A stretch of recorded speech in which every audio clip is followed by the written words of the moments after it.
The only thing I can do is inquire of like, where are the cracks in my foundation? Where am I not seeing things correct? I love that, because I think so often in ministry, if we're struggling with something, or if something like that happens, we write people off. And in order for me to be better with you, like, we need to learn to work together. Because there's something inside you that is made in the image of God that loves restoration. If it ain't broke, don't fix it, you know?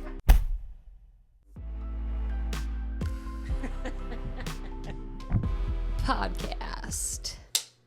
Wow. This is our first podcast episode with the clapper. Look, we still have it in the picture. The board is more fun. It is, but it's quite cumbersome. You have to be the official clapper, and it was I your think it's idea true. anyway. It's true. Okay. That's a lot of responsibility, and I think you're I'll up for the practice job. at night. Excellent. Clap, put it to the side. Get really good at it. Oh my gosh.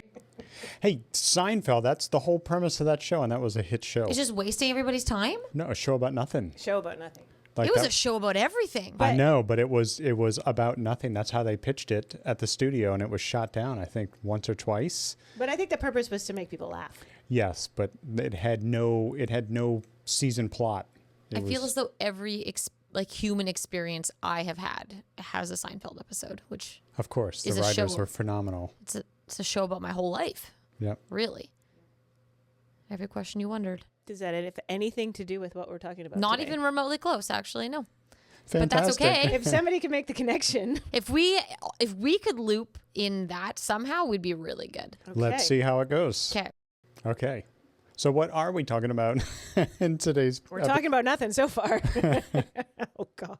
We're wasting everybody's time. Thank you. No, we have chosen today. We've chosen to talk about. We're continuing to go through these elements of the character of God. Who is He? How do we work at being Christians who actually see God rightly? Because it's easy to see Him incorrectly, actually. So today we're going to talk about restorative. This idea that we serve and love a God who chases and pursues restoration, and what does that actually look like biblically in our lives? Does it matter? Is it true? Hashing that out. Our God is a restorative God. That is the claim. I've Just just what we are pursuing. Mm-hmm. And just kind of looking around what sort of misconceptions maybe can come up on that topic when we look at that. What does that even mean? I was going to say, we need to leave the definition. So what is restorative Yeah, truly well, the first mean? thing I think about is like an old house. Like, I grew up, my dad used to love watching This Old House, for anybody out there who remembers that. A TV show about like carpenters and plumbers and stuff. And Is that Bob? no, that was Bob Vila. That was, he used to be on This Old House. We digress, but he was on the original show. Yeah, Bob. Bob No, was on but there. yes. Yes. No, it wasn't Bob. It was Bob Vila. But anyway, This Old House, so they, a lot of times they were restoring old homes. Mm-hmm. So it makes me think, like, the grand scheme of things, right? Like God's whole design for creation, right? We know the creation story, Garden of Eden, the fall, they're banished from the garden. And then now ever since, like this journey of restoration, restoring all creation back to its original design. Mm-hmm. So that's the first thing I think about is an old house, right? Like this, back in the day, it was an idea in somebody's head, the architect or the people who wanted to have the house built, right? It was let's say it was a dream home for someone. Yeah. And the dream home is built. And then it's like, wow, they move in, it's fantastic. But then somewhere along the line through the years, whether the previous owners come and go, it has fallen into disrepair. And then along comes all of these craftsmen to restore it back to its former glory, right? And so that's what I think of. Like, that's my first analogy I go to. Like, God is in the restoration business, and He is restoring all of creation back to its former glory. And we're in process. We're in part of that process, right? Like, it's not like, they didn't just finish and turn all the lights on. Like, it's not the complete restoration, but it's getting there day by day. It's funny because 99% of the Bible story is restoration, because they're like, there's the three phases. There's creation, then there's decreation, all that happens in the first few pages. And then like every moment from that point to today is recreation or restoration or whatever it is that you want to call it. So I'm getting very excited for a couple reasons. Wow. Well, one, like before we start these episodes, I'm like, oh man, what am I going to talk about? Like, you're just a little doubtful of like, am I able to speak about this subject? We're talking about restorations. We're talking about homes. Yeah. And then you're talking about like all throughout the Bible, and I'm thinking like, wow, okay, especially Old Testament, there's a lot of doozies of a story of like, man, these people are not getting it. We recently read about the earth swallowing up like an entire family or Entire clan families. because they were complaining and doing other things. So anyway, like the Bible is riddled with stories of just things not going to plan. Yeah. But God's restorative like train continues trucking along, right? So it makes me think of you guys are in the process of a home renovation. Oof. And from what I understand is like in that process, like you have envisioned of what you want it to be. Mm-hmm. You know what it takes to get there. But through that process, there's been some zingers of like, well, didn't plan on this. And like, I think most people know, anyone who's been through a restoration, especially a home restoration, it seldom ever goes to plan. There's always the hidden thing behind the wall or that weird bit of plumbing. You're like, what did they do here? And now like, okay, the bill starts going higher. The project starts getting delayed. I think it's very similar. I've literally never heard of someone do a renovation that ended on time or in budget. Like that's never happened. Magical unicorn land. Literally maybe one unicorn renovation somewhere, but oh yeah. And it is true. You're like, you can talk about restoration relationally or spiritually, but if really, I'm like, I actually think all things kind of turn out like that. Cause my husband right now describes it as purgatory, where he's like, I go to work and then I go and I do this renovation work and then I sleep and I do it again. So it is, it's monotonous and it's hard and it changes. But right now, because there's the idea of like, there's a finish line, there's a vision at the end that's worth it. You're willing to suffer through purgatory to get there.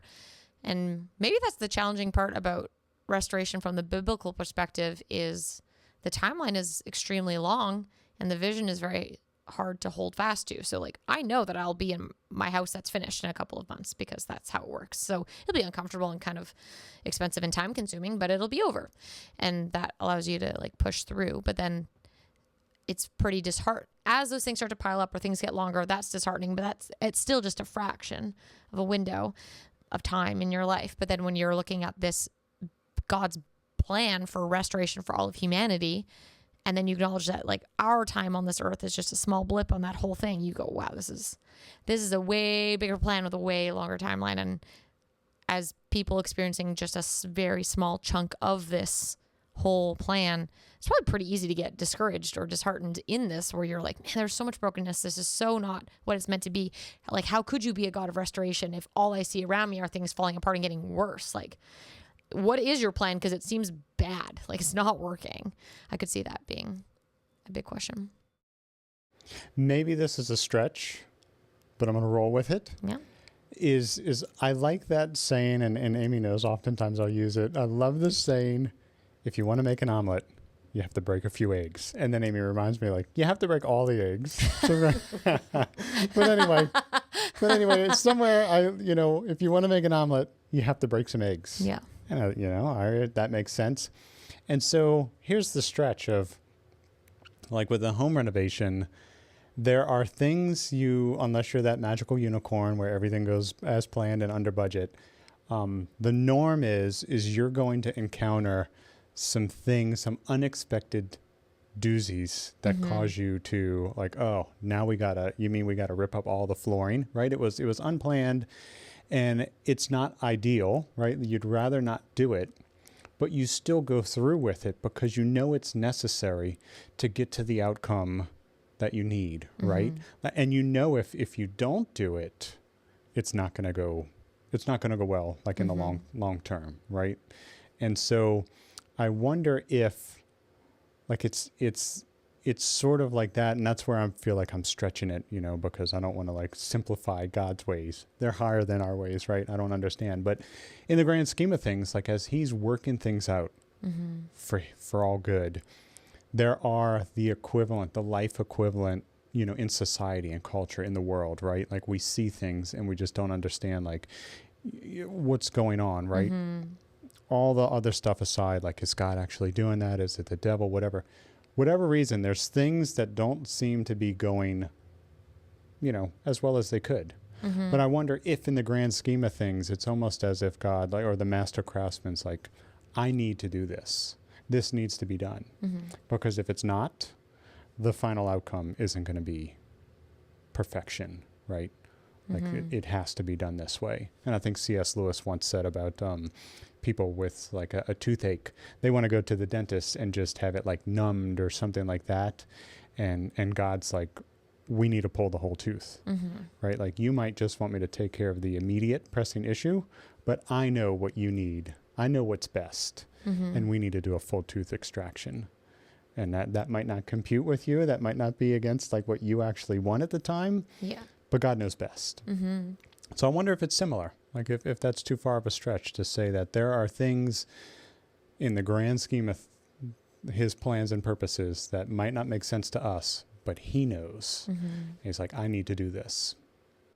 Well, and I wonder how many of those things, like we've just embraced, if we're still on the house picture, we've embraced some things in our lives that we've created as a foundation. So we've decided this is the truth of who God is. And maybe it doesn't quite line up with the reality of who he is, but that has become our foundation, right? The way we know God, the way we see him, the way that we act towards him has become our foundation. And we all know, like, the worst place to have something wrong in your home is in your foundation. Oh boy. Right? Like when there's a foundation problem, it's kind of like, well, what do you do now? Right. Yeah. In order to solve that. Tear down the house and start again. Right. It's a big problem. And so that's why finding the foundational truths of who God is, to know that God is a God of restoration. So even in the midst of when we see things where it looks like this doesn't look restorative, like it feels like we're going backwards. Yes. Right. It feels like I'm losing things, or it feels like this doesn't feel like God is for me. We can make up all these stories based on our circumstances, but we can't find the truth of who God is based on our circumstances. Yeah. We have to find the truth of God based on the word of God. And then we take our circumstances and overlay them with the word of God and go, okay, how does this fit together? But so often I think we do it the other way, where we take our circumstances and they become the most important thing. And then we try to fit the word of God into our circumstances. And then we're like, okay, well, God's obviously not a God of restoration because look at what's happening in my life. This is what I'm experiencing right now. Yeah. Right? Like, but that's not how it works. Yeah. How come every time I put this on the table, the dining room table, it like rolls off and it, rolls off the end of the table? It's like, because your house isn't level because you built it on a poor foundation. Right. Yeah. And so many of us can have those things in our foundation and we don't know, or, like you just grew up with them. This is what you were taught as a kid, right? Like there's some things taught in religion or in church or that are just not true. Yeah. Right. They're mostly true. Often they're partially true. The worst ones are. Right. We talked about that. The best lies are the ones that are just like mostly true, but there's this little piece that's like twisted or perverted. And that's what the enemy does, comes and twists things up just a little bit so that we're just off slightly, and off slightly in one little area in the beginning, lived out over, let's say that was a generational thing. Like your grandparents taught your parents this. Now your parents are teaching you this. And now you pass it on to your kids and you're like, well, that little off in the beginning, now we're like so far from what is true, because over time that perpetuates. Yeah. Now we're into structural engineering, like bridge building or so, like you see the document, like big bridges where they'll start on both ends of, say, whatever it's gapping.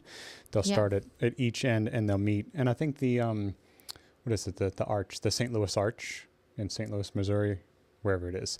They built both sides and they met in the middle. Or, for people listening who are over in Europe, the channel under the English Channel, right? Like they drilled that tunnel from both ends and met in the middle.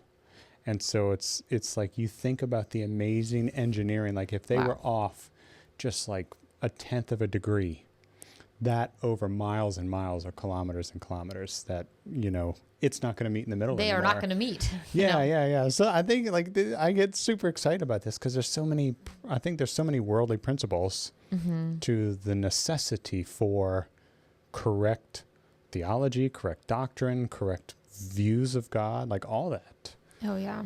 Because if you don't have it from the start, or you don't have it as your foundation, all of your effort, like all that ground you cover, you're getting further off, further off, further off, further off. And if you're supposed to be meeting in the middle, like down the road, you are not.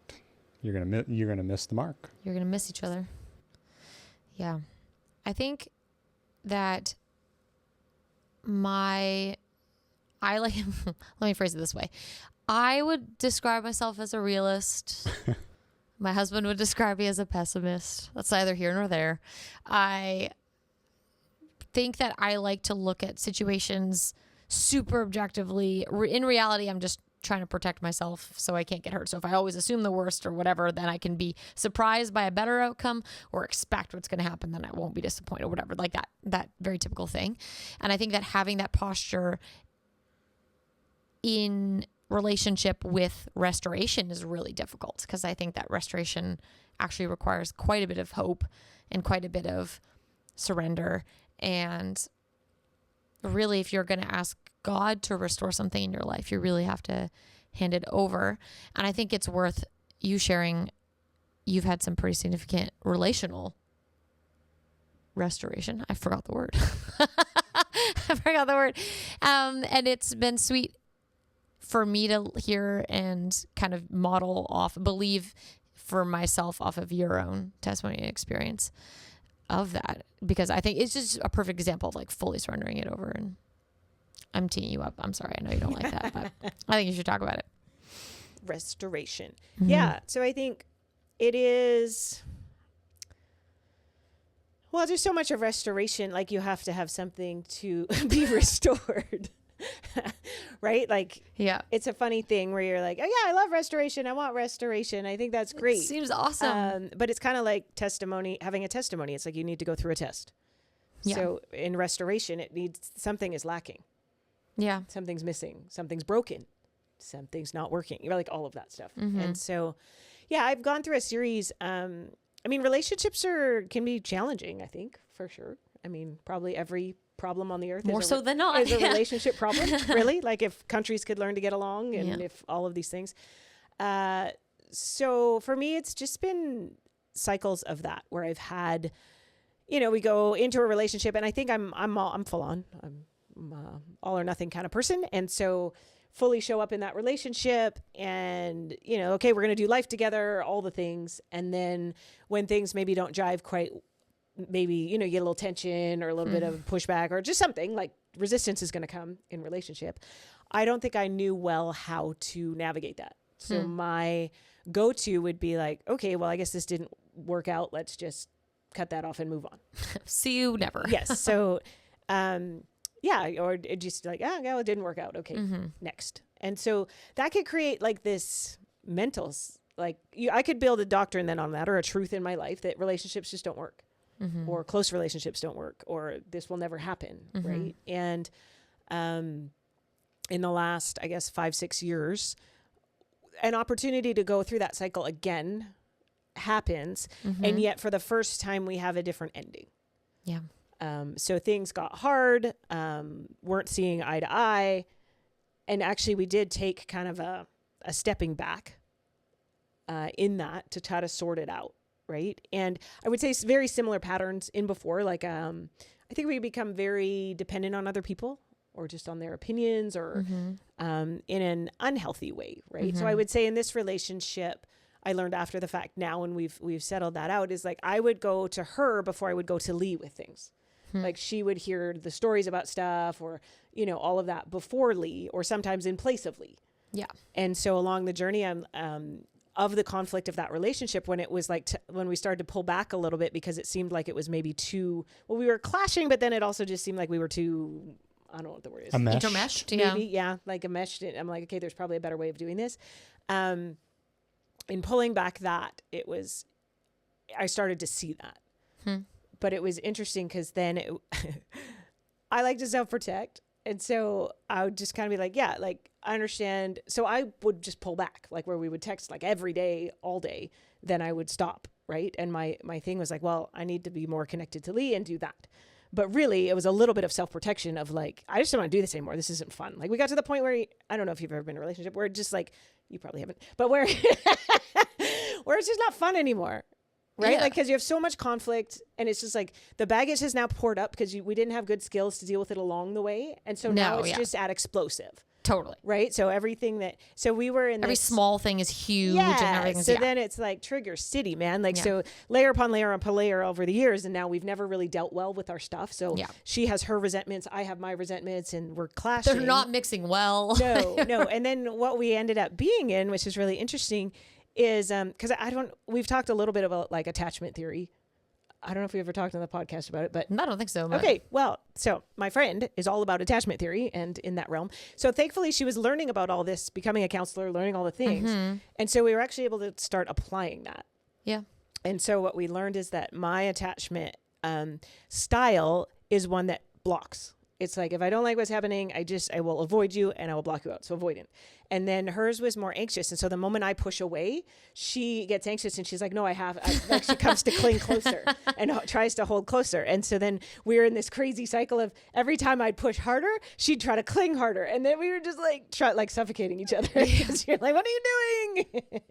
Nobody likes what the other person is doing. No. So then it would just like escalate. And so it was really cool because God definitely was involved.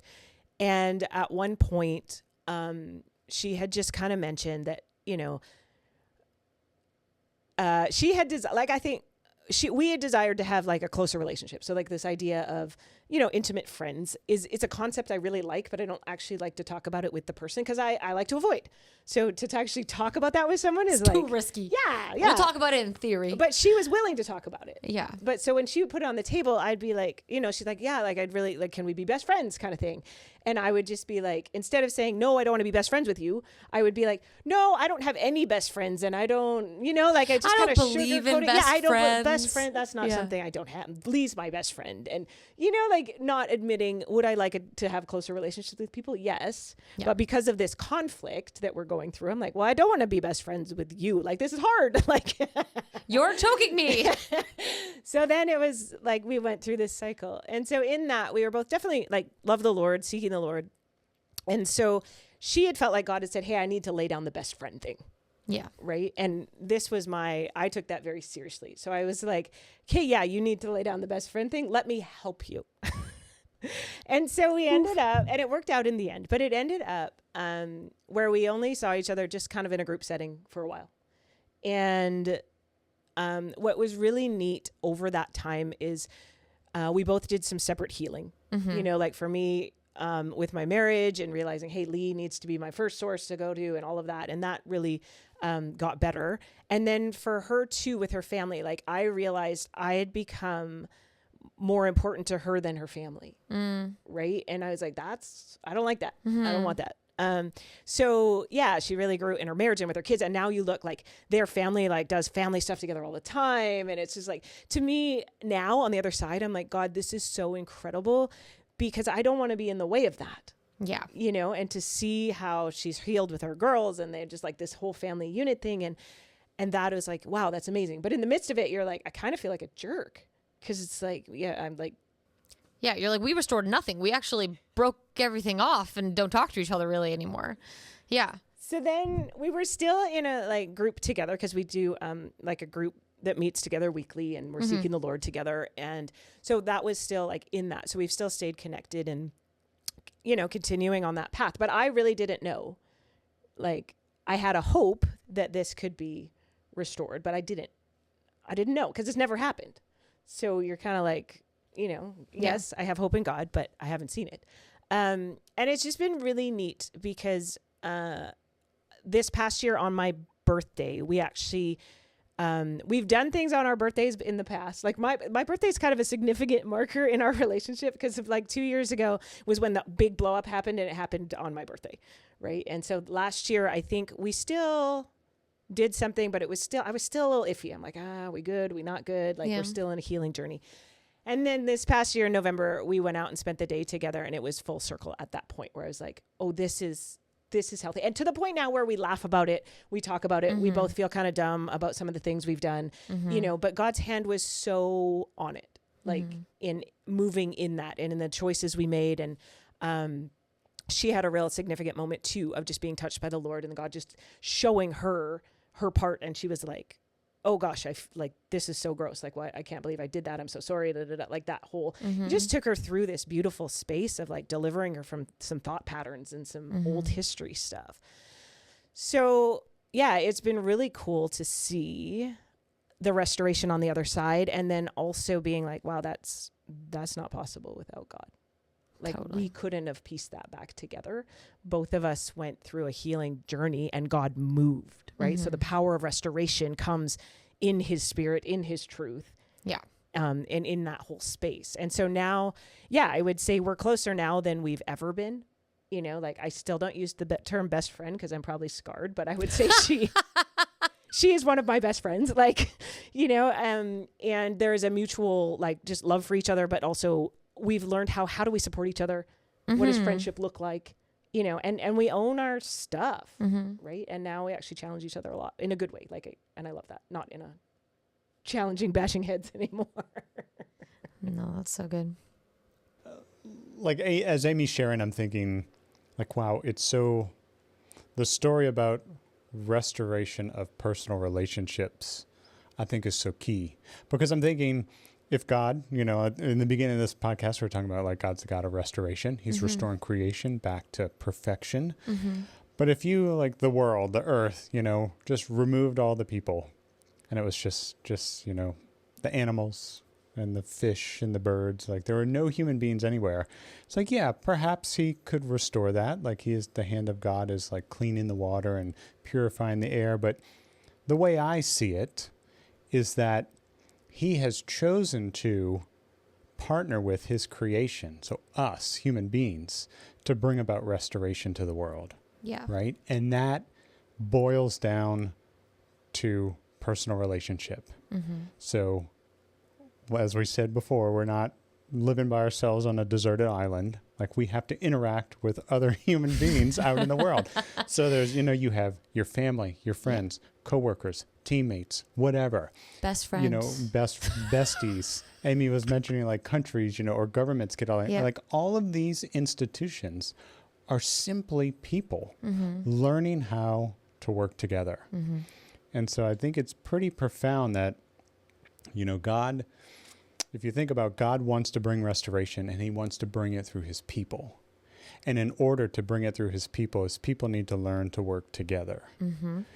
And I don't think anybody intentionally, like Amy sharing her story with her friend, I don't think anybody really intentionally goes and wants to do these things that harm a relationship.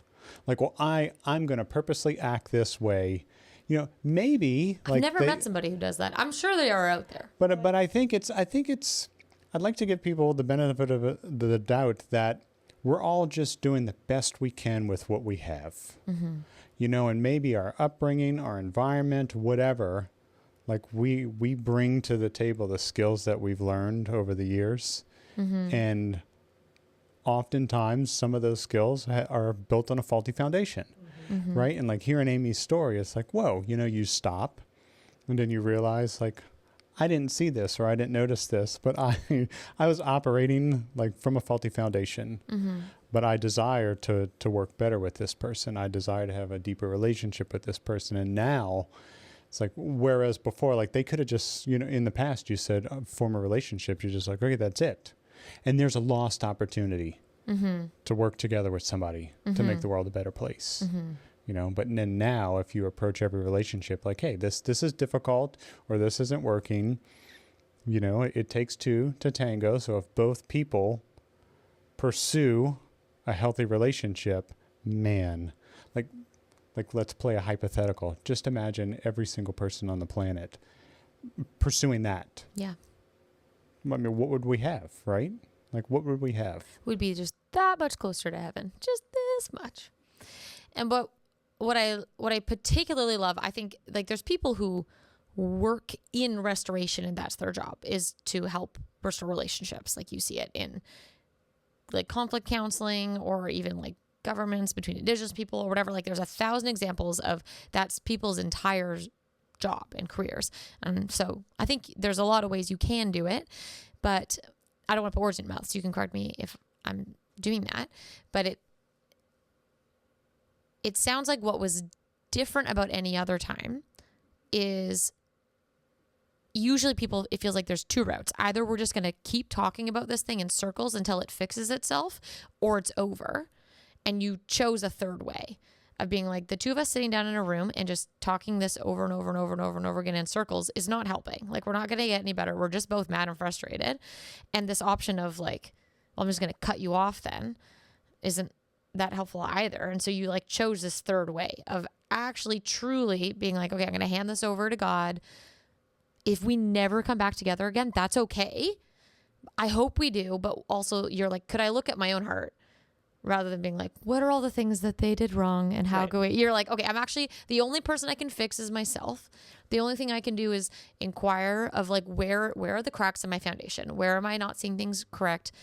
Allow God to actually move in those places, be healed in that. And then you actually came back together. And it's funny because I asked you both these questions. I asked both of you these questions actually of like, does it feel like it did before? Is it different? And both parties are like, no, it doesn't feel like the way it was before. And I don't think I want it to. Like, it wasn't like we were so close and then it crumbled and now it's just, we're still friends, but it's different. You're like, no, like that was like an old self. And there's been a complete turnover and there's a new self. And when we're talking about restoration, I think there's like everything, there's levels to it. And like, that's the level of restoration I'm interested in talking about. Right. Like, I don't want to just hash it out and come to some kind of like compromise needs to die. I don't want to compromise. I don't want to like just have a conversation. I don't want to just quit on people. I want to have real radical heart transformation that allows us to interact and co-rule how we were actually designed to.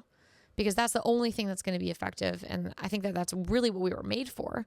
So when we talk about restoration, my heart is talking about that kind of restoration, the kind that has to be taken to the feet of God and asked in full humility what his heart is in this, and then have the courage to step out into that rather than doing of my own power or wishing what I can't control or anything else that is so tempting and so feels so much easier.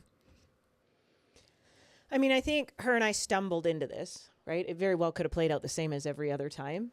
Yeah. Part of what was another piece that was different, yes, totally brought the Lord into it, but then also she was pretty relentless. So she wouldn't back down. You know what I mean? Like, I couldn't just like sneak my way out of things, like old patterns. I think because, she's becoming a counselor in this whole journey, like learning all these things. And so any pattern I would kind of bring up would be called out. So I couldn't hide in that a little bit. You know what I mean? So it was interesting because I was willing to keep going because she wouldn't quit either. And so that was kind of interesting to see. Like, she was very persistent, right? Which in the beginning, the persistence was like, I'll push harder. But so there was that piece. And then I think what you said about, like, when you were talking about that, I jumped back to like, so I was married when I was 19 years old, very young, very immature. And marriage fell apart very quickly. I had tied up in the idea that if I just get married, everything will be wonderful. It's like the fairy tale story. Yeah, Disney princess life. Yes. Just get married and everything will be fine. Turns out it wasn't. Shoot. And so like 2 years later, we're like separated, get a divorce, on that journey. And it was interesting. My reaction to that was a big wake up call. I would say I lived kind of a pretty sheltered life. And it was this, in that marriage, I was a very ugly person, being that close to someone and not knowing how to handle relationships well and not having really good tools or anything. Yeah. I just was ugly. I would yell, I would be mean. I would like, all of those things would just come out. And so after that, I took an assessment and went, I don't like this person. This is not who I want to be. Yeah. And so if I want to get married again and not have the same thing happen, then I better start dealing with myself. Like, what is it in me that created, like, because I'm like, I can't blame him. I mean, yes. You're just not going to get anywhere. I was going to say, I mean, sure, I probably, on some things, yes. But I'm like, at the end of the day, I'm like, if I just put all the blame on him and this was all his fault, then I'm still going to be the same. You're going to show up the exact same way in the next marriage. Yeah. And so it was a huge wake up call to go, wow, I had no idea. I had no idea. I didn't know how to be married. I didn't know how to relate to people. I didn't know how to talk about anything. I didn't know how to, like, there was no skills. And so I think important thing to talk about too is like, what kind of tools do we have personally or what are available to us, or how do we grow in these things? Because having those is massive. Yeah. Because we have gaps in our lives, right? And so like you're saying, hey, her and I went away and there was some stuff we had to work on. Yeah. But what sort of tools do we have to do that? Because if you just go away from each other, there's no guarantee that that's going to do anything either. You know, It might still. well, but you're probably not going to trigger it anymore, so you'll think you're fine. that's true. But if you haven't dealt with it, it's going to come around again. It's like that old, people move like, I'm just, oh my gosh. I'm just going to move. Yeah. I'm Yeah. gonna move. Life is and so then, rough here. And Yeah. it's like, lo and behold, it's You like take you with you. Yes. But I think that's the kindness of God, Yes, it's right? true. Where we circle the mountain again and it's again like, and oh, again. there's that thing again. Yeah, because I love you so much. And I know that thing is destroying you. Yeah. And so I really want you to deal with it. Right. And so we come around again. And I think we get discouraged. We're like, oh man, this thing again. And it's like, yeah, this is the opportunity. This is Yeah. the one. You're gonna do it we this can time. move forward on this one. Yeah. Right. And so I think it is looking at some of those things. Like you and I, if we're going to go history, I dated in my relationship after I got divorced, I would date guys for about 2.5 years, was kind of like 2.5 to 3 years was kind of my relationship span, became my pattern. So I'd find a new relationship. We'd do that for about 2.5, 3 years. And then I guess, you're still working on your skills. So Your skills had only taken you that far. Yeah, I had the capacity in myself to last about 2.5 to 3 years in a relationship. And then it would over. die. And then I'd move on to the next one. So that was my pattern. So when I married Lee, I didn't think about this, obviously. So we got to like the 5-year mark and I started getting squirrely. Because I'm like, this isn't how the pattern works. Like, I'm at the end of what we can do. We now. are long expired. Yep. Yeah. And now all the things that come up for me are coming up. And this is where I leave because I'm not dealing with them. And so, but I honored my marriage covenant. I believed in it when we took it. Yeah. And it was for life. Yeah. And so now I have a problem. Yeah. Because I have this old pattern that is saying, hey, it's time to leave. And I have agreed that I won't leave. So now I'm like, what do we do now? Right. And so we actually went to a marriage intensive. Okay. Not a retreat. There was no retreating. Not a seminar, an intensive. Was it well named? Yeah. We Okay. would meet from 9 a.m. to 9 p.m. for 5 days. Wow. We were in groups around tables. There was 4 couples. That was your team for the week. And we would eat together. So we spent all day, 12 hours. And then they would lead you through, like they would teach you. And these are strangers. Yep. Okay. Yeah. And they would teach you about some stuff. And so like one of the things, I think they started like nothing hidden. Like, so if you're at a table and one of the couples has something they have not shared, we are having confession time because if you have anything hidden in your marriage, it's not going to go well for you. It's true. And so we're getting real. Like people have paid thousands of dollars to be here. They want their marriage to be healed. Like this is why we're here, right? It's not just like we've picked some random people off the street to participate. Or And it's a free thing and you've got exactly. you're like, I'm financially invested. We I'm are like fully in. invested. And so here we are. We're hearing this. We get to be witnesses to people at the table Oh gosh. bearing their souls, which they haven't, nothing hidden. So I haven't told you this yet. So blah. You're like, Maybe the other strangers are there as like protection. yeah. Accountability. So that nothing bad can happen.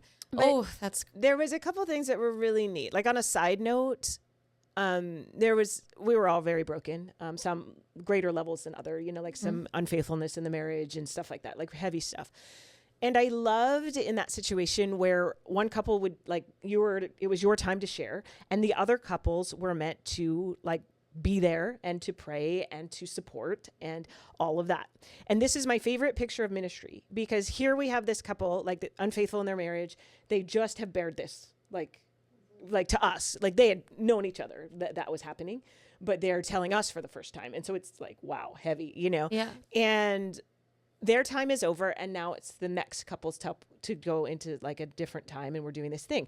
And my favorite thing was that when it was this couple's turn, the first couple that shared are powerful ministers. And so they still in their brokenness, gifts still work.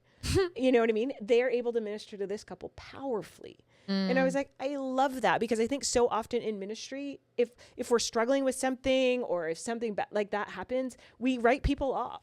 We disqualify them immediately. Totally. You're like, step down from leadership. And I get it. I'm not against any of that. Yeah. But I just love that this was like, hey, I can be broken and I can still bring something. Yeah. You know, and not forcing anyone, because that's different. When you're like in burnout and you're like, pastor, keep preaching. Like they're like, I just need to sleep for a that's week. not what this was. It was just a No. really beautiful picture of like, hey, like we're all broken. Let's be honest. You know, like nobody's got it all together. And so in that moment, you can still minister. Yeah. If you have something or not, right? So anyway, we went to this and we got some really incredible tools. So it was like, we're going to deal with some stuff, basic stuff. And I would say it's a lot of what our marriage is like, the tools to help us be healthy in marriage have come out of that. Side note, if you don't apply the tools or use them, shoot, they don't work. Yeah. You remember we came back, we were doing really good because you're flying high after this. Oh, for sure. It's obviously. Like a camp high. Yeah. You're like, I'm living life. Totally. And then a few months after, we went back into old cycles. As you do. But the best thing, it was after that. Was it after that you stopped walking on eggshells? I think so. Yeah. So this is kind of the full circle. So what would happen is, you know, like I said, in my 3-year cycle, I would get kind of spun up, and I was a bit of a princess. And so I would get what I want to get. And if I didn't get what I want to get, I would get angry, or I would, you know, like you have these manipulating tools that you use, your skills. Because they work. Built all your life. Yeah. You started manipulating your parents when you were young, and then you went into manipulating relationships. And so with Lee, I would do that. I would just get what I want, and I would do that with like getting a little bit angry, or like, you know, I mean, I remember as a kid, like arguing with my parents till I got what I want, and it worked every time, you know, so. If it ain't broke, don't fix it, you know? Is that the definition of politics, where you're saying things to elicit an outcome, a desired outcome? Yeah. So that's what I kind of learned. And so Lee decided one day, based on the tools that we learned, that he wasn't going to participate in that anymore. Brutal for you. I did not like it. You know, the biggie was, like, if I had to pinpoint one thing, it was an awareness of, it wasn't like a me versus you boxing match type of thing. It was like, we're in this together. So instead of us sparring off with one another, like a face off, it was basically like, come alongside shoulder to shoulder, and you're both looking at the problem externally. So it's just like, hey, like this thing going on, it's not like me versus you. It's like, here it is sitting figuratively, sitting on the table. Yeah. Let's solve this together. Because like, this is a problem, you know, and this is a crack in the foundation, a leaky plumbing, you know, like whatever, like this is an issue that needs to get addressed. We're both smart, capable people. Let's solve this together. And it just became the mindset shift of like, hey, look, this isn't a scarcity mentality. It isn't like I have to get my, you know, it's my way or the highway. It's we're created to co-labor together to solve this or to overcome this. And that was really cool. Like, that was the biggie. So a huge part of my growth and the restoration for us in our marriage happened when he stood up and said, yeah, we're not doing that anymore. Yeah. You know, like, go ahead and have a tantrum. And when you're done your tantrum, maybe we can talk about this. Right. And we're not like, and he'd do it so nicely. He'd be like so happy. He's like, this is going to be a great opportunity. Like, we have an opportunity for breakthrough. I'm so excited. And I'm just like staring at him with a death stare because I'm so angry.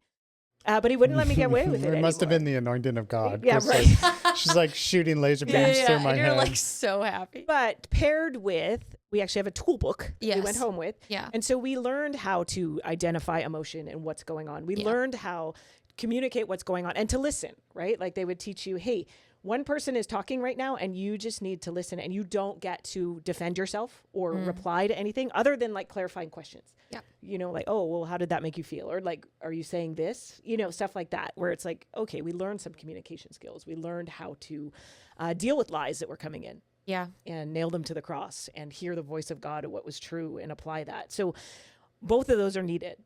Right? Like, we can't just be like, oh yeah, I'm going to be positive and have restoration, and prayer is great. We need all of that. But you also need like actual tools that are going to help you walk through this. Yeah. This is pretty ridiculous in a lot of ways, because it's like we've always said, you know, like we're not inventing anything new here. This is Stephen Coveyville of this is interdependence, like the pinnacle of arriving at you know, being, what is it, an effective person, 7 habits of highly effective, to be a highly effective person, you move from that independent stage. You know, you're an infant, you're dependent on somebody else taking care of you. Independence is like, I can do this. It's like me, like I'm self-sustaining, like I don't need anyone else. But the reality is like, no, you do need other people in your life. And so the pinnacle is learning interdependence of like, hey, I'm better with you than I am just by myself. And in order for me to be better with you, like we need to learn to work together, because you bring strong suits to the table that I don't have. You know, it sounds cheesy. It's like Amy makes me better. Like together we are better than we are apart. Mm-hmm. But you have to desire that, right? Yeah. But it's principles, it's tools, it's biblical foundations that exist. But like, what did you say? Are the tools. Like if you don't use it, lo and behold. Oh yeah. You know? We did come home several months after and be like, well, that thing worked for like a hot minute. And then we both looked at each other. We're like, well, do you think we should use the tools or just? Yeah, you can have a treasure chest of stuff. It's crazy that I didn't hear about it and then have my whole life change immediately. I had to do something about it. Yeah. Isn't it wild that God designed us to be in a relationship? And so then, of course, those are the things that I think are our biggest sources of brokenness. And that the actual full restoration the big restorations we want to see actually come and start in the small restorations of relationship. Like he's all about the same thing over and over and over again. And I think it's sweet. So you're like, I don't know, maybe some people are listening and they're like, the restoration in my life is way bigger than just like fighting with my friends. And you're like, well, that's great. But like these tools and these things and practicing and the humility it takes to do that on a small level only ever gets better and easier on a bigger level.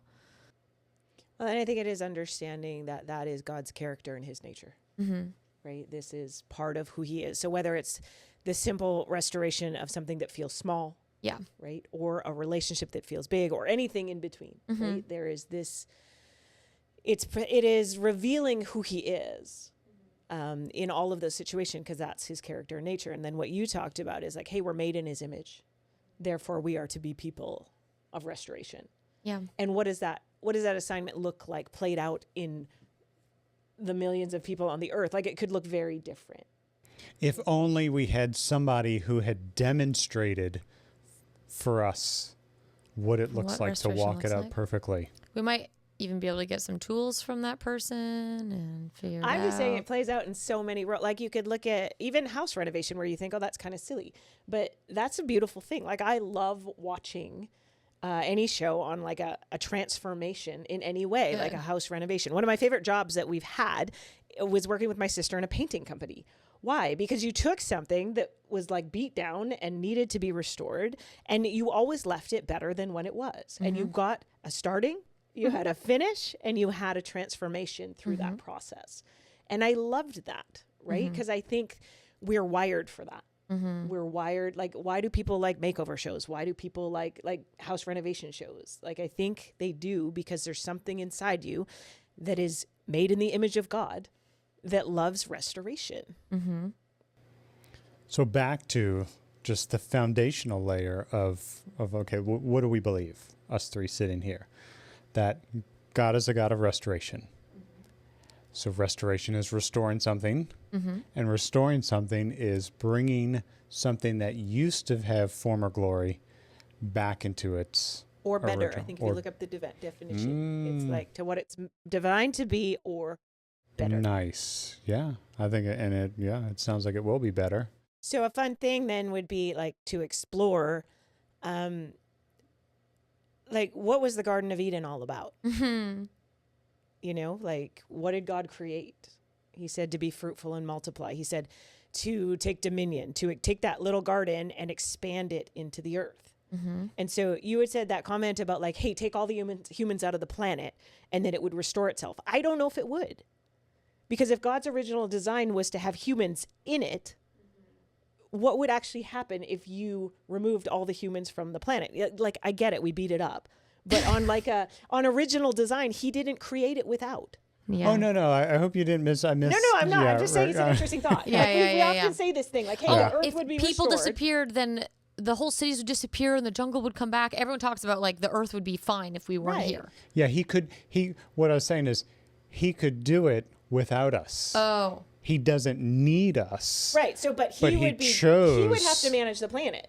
It's You know what I true. mean? Like, Yeah. there is a piece of it. Yeah. where- Someone's got to manage it. Yeah, it would just overrun itself. It's true. He chose Yeah. us. Yeah. And we're not doing a very good job. He But- is totally capable. If he just wanted to have like an earth that was beautiful and all the birds were singing and whatever and everything was no wars, no polluted rivers, he just wouldn't have created us, right? But he did create us. And then not only did he create us, he's empowered us to be the ones that partner with him to bring restoration, which is wild. Because if you think about it, we are so capable of choosing the complete opposite. So capable. Total destruction. Yeah. Well, because you can't have one without the other, right? You can't multiply the garden, take it forward, continue to have it grow without the ability to decide, I don't want to do any of that. I actually want to destroy it and like all of these things. Like, it doesn't work that way. So I think even just fun to contemplate of what was the original assignment? What was the original design, right? Because that is what we're basing the beginning on. That is the whole biblical story. That's right? what we're trying to get back we to. have this intimacy in the garden where they Yeah. walked with God, where they engaged with the environment around them and all of this. And then they were told, hey, be fruitful and multiply. Like, it wasn't just hang out, have a good time, get yourself, go sit by the pool or Be comfortable. what is that, lagoon or something? Like, They didn't have pools, and just probably. chill out, right? Or by the spring. Yeah. No, it was like, hey, guys, you're created for a purpose. And your purpose is to expand my kingdom, is to expand this garden, this glory, this amazing thing that he's created. We're meant to co-create with him. Yeah. And so then we continue through the story where everything falls and humanity doesn't do a very good job of multiplying the garden because Because we're kicked out of it. we don't have the full capacity yet. And so then it's like, did God give up on that? No. He's like, hey, I've actually thought about this from the beginning, and I'll send Jesus and we'll still fix this thing. Right. And you can then partner with him, who through you, through his spirit in you, we can start still multiplying now. Like, the danger here, I think, is in the restoration story, because we're in the journey of restoration now, but there's still like this big end scene, right? That has yet to play out. Yes, where it's like where the new heaven and the new earth come down and we enter into the eternal realm and, all of that. We're still waiting for that, but we still have an assignment. Like, the assignment hasn't changed from the original. Now that Jesus has come, we get to partner with him to be fruitful and multiply, to take dominion, to release the kingdom on earth right now as it is in heaven. So realizing we're not just waiting for the final scene. Or just waiting to die and go to heaven. That's what I'm saying. You're you like, can't just sit back. You got my ticket. I did it. I'm good. You're like, no, we're to be restoring now. Like, what is God calling you to restore? Which brings me to my final thought, like back to the whole Everybody gets a final. Yeah. Well, but the Bob Vila or Back to Bob. Bob, but not Bob. Back to Bob, or who was the other guy, the Canadian guy that restored homes anyway. There's 1,000. 1,000, yeah. So those people that restore homes or restore things, right? Like, what on those shows, like, what makes them like the hero of the show? It's like they know, they have the skills and the understanding and the expertise to know how to restore. Like, they know plumbing, they know electrical, they know it. So they possess the capability, they possess the know-how, but they also possess the authority, right? To come in and people are like, okay, well, I trust you. So it's like, my question I want to leave with people is how can you equip yourself to like partner with God to understand what is the world around me? Like, because Amy was saying, like, we're to bring pockets of dominion and rule and releasing God's kingdom here on earth now, today.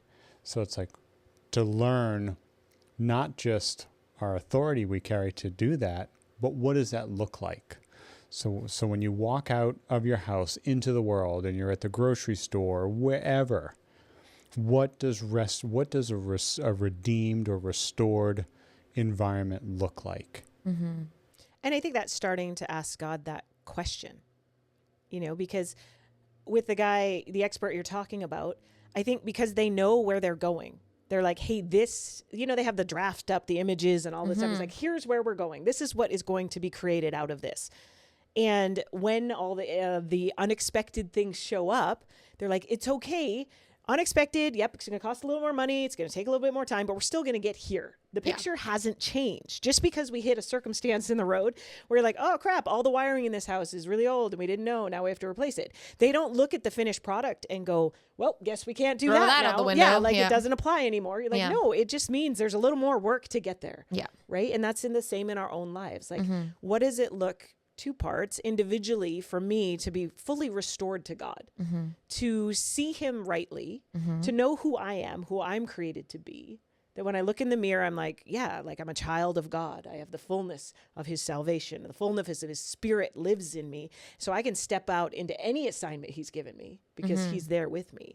And so there's that piece of it. Like, do you have that picture of who you are? Like the draft copy of who God's made you. And like, hey, we're on a journey. This whole sanctification process is for you to become this image. I've made you in my image, right? And we're to look like that. And then number two, as far as like in your community or the assignment that he's called you to, do you have a picture of what that could look like? Let's say you're called to your school system, the school board, right? And it's like, well, start asking God, hey, what is a vision for like school? How did you create it to be? What was your original design and idea for education for children? What are kingdom ways? What are kingdom principles? Because all of those work, right? Yes. There are certain structures created by God or systems, like that really work well. He's strategic. Yes. Which is awesome. So I think it, like you're saying, asking those questions and beginning to pray into and ask God to show you what is the vision of me. Yeah. And what is the vision of the assignments like that you've placed me? Like you've placed me in a certain time for a certain place or a certain place in a certain time in history for a reason. So what's going on around you and what are you called to begin to influence?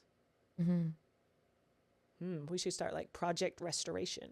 Everybody just like what, it doesn't have to be a big thing, but what's one thing you want to see restored? You guys are such idea people. Every podcast, you're like, okay, and then this week we're going to start this. And I can barely keep up. I'm holding on for my life over here. That's all right. You just have to discern a good one, and then That's we can good. move forward on it. No, okay, perfect. That's good. I'll do that. Little tip of the hat to our Working Genius podcast. If you haven't watched that one, go take a look. The Working Genius. Yeah.